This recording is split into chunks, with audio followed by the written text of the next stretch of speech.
What's going on, everybody? Hope you're doing well out there. Welcome to another traditional Tuesday. This is one we've been waiting for a little while on. So this is the second of the two Rough Rider reserves that I picked up quite a while ago. Just being kind of, didn't want to just flood it with all Rough Rider stuff, so I've been spattering stuff in here and there. Although the next couple of weeks, I believe, are going to be Rough Rider. So, well, actually, no, I do have some other stuff I can do. But anyway, we'll just see what comes as it goes. But yeah, this is the RRR025, also known as the Sabacc. So we'll get more into that here in just a second. So typical with the Rough Rider reserves that come in this style of box, you do get a black tin, nice little tube there. Inside of that, you will get a Rough Rider Reserve microfiber. And then also the knife will be wrapped in branded butcher paper. I have seen them with plain butcher paper as well. I guess it just kind of depends on when the knife was produced, but it does have the butcher paper in there as well. So we're going to go ahead and take a look at the knife itself. So this thing is a fingerprint magnet, but this is the Sabacc, or depending on if you're wanting to say it the way they say it sometimes in the movie, the Sabacc. But yeah, I can only assume this is named after the card game and Star Wars. I haven't seen anything specifically that states that, but that's the only reference I can think of there. A really nice knife. It is a large knife here, so we'll just go ahead and start taking a look at everything. So it is shooting right down the middle there, no issues whatsoever there. And then we will go ahead and crack in to taking a look at the actual zoomed in portion here. So I apologize for the reflections, but there's only so much I can do with my lighting.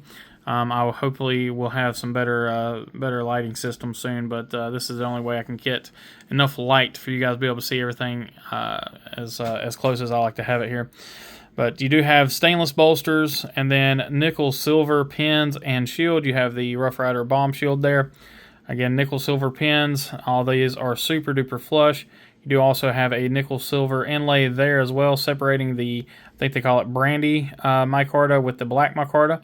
So it is that kind of semi-polished micarta that Rough Rider loves using.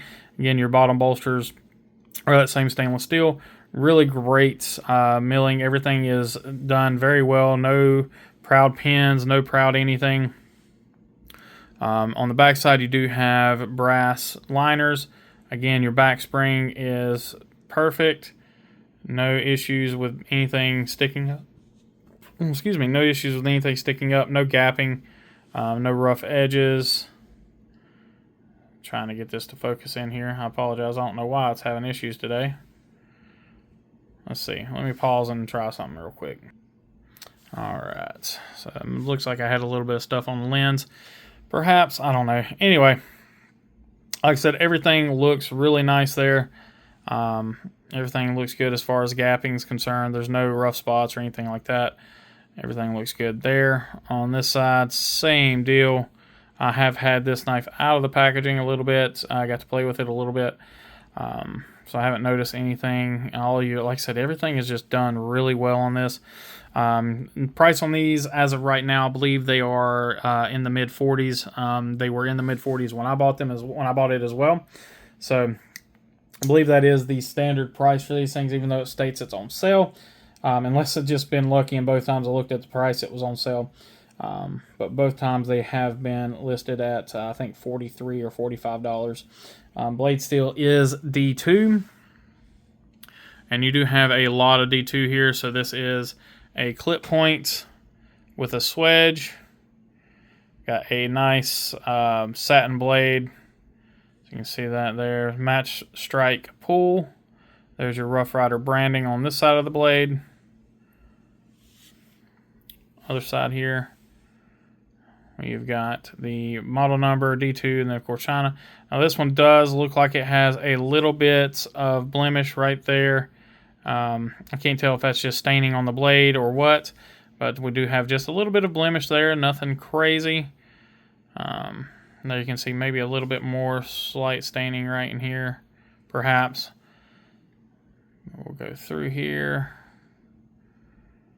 Take a look at the blade itself.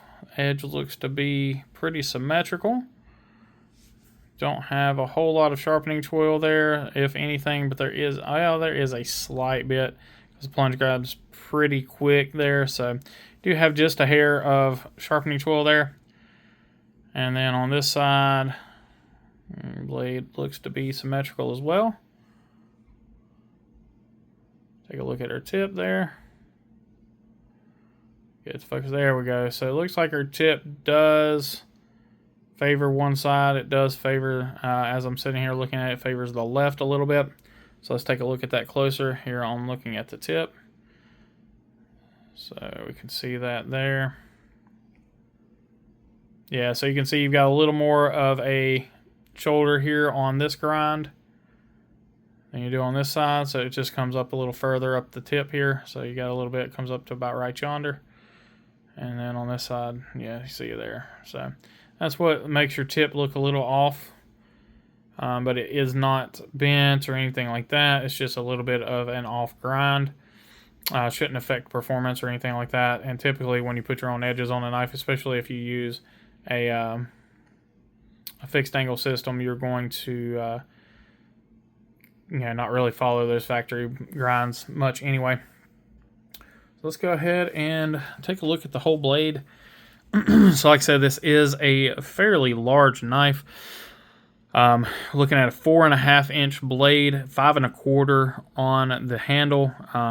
So I mean, it's a beast of a slip joint. One of the things I really liked about it that drew me to it was how it's the design here, where you've got that little thumb ramp there on the bolster, or on the whole knife itself, honestly. So it gives you a nice little spot to really lock in your thumb. You guys know me, I don't like putting more than half of my thumb up on the back of the blade on slip joints. So having that thumb ramp there keeps you locked in. You don't have anything, and then you've got a ton of reach with this guy.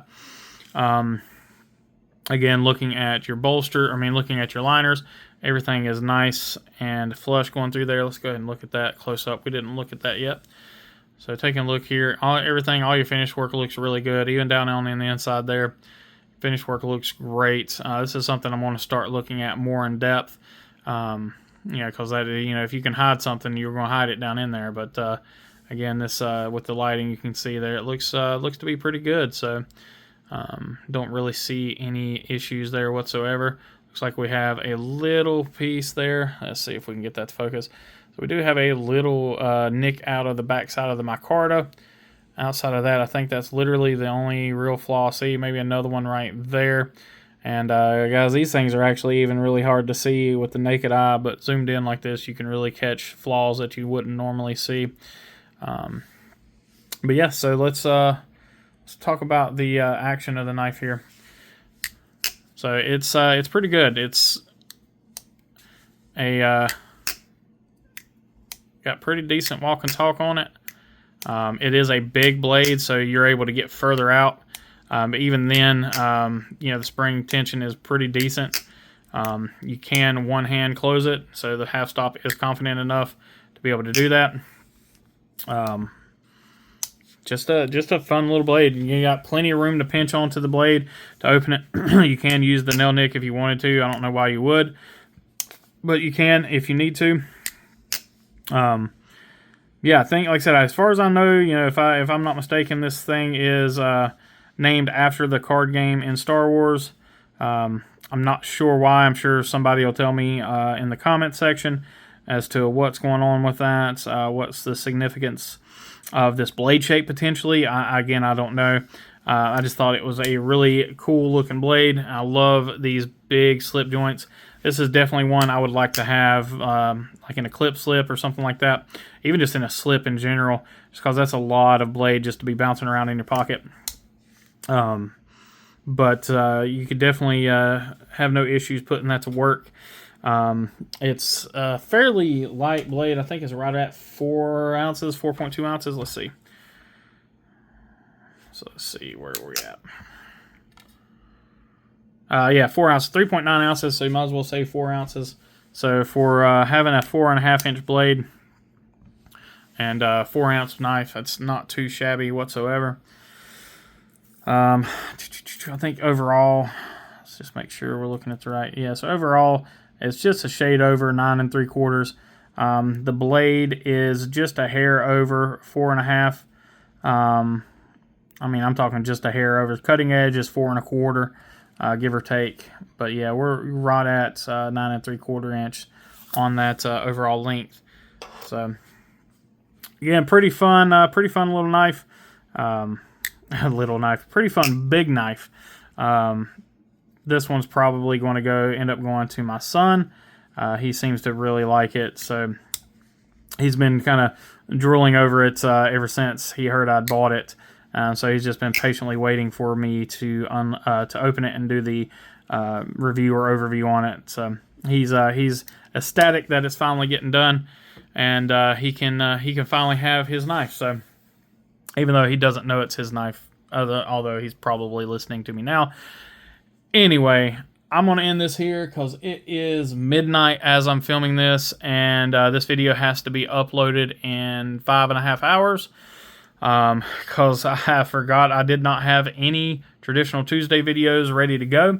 Thought I had at least one more left that was already uploaded, and I've been slacking, so I did not. Anyway, guys, I appreciate you all for watching. If you have any questions, hit me up in the comments. Let me know what's up. As always, you can hit me up on any of my socials as well. I really appreciate y'all for watching, commenting, subscribing, and then also for being kind, being humble, and BE.EDC. Y'all take care.